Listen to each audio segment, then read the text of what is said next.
हे कोणाची वही आहे? मित्राची. कॉपी करतोय करावी लागते. का? शाळेत नव्हतो गेलो काल. का? पाऊस पडत होता. ज्याची वही आहे तो कुठे जातो? 4 घर सोडून. मग तुमच्या 4 घरावर पाऊस पडला काय?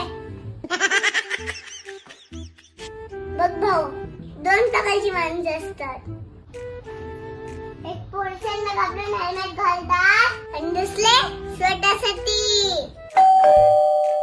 अभ्यास करणाऱ्यामध्ये पण 2 प्रकारचे विद्यार्थी असतात.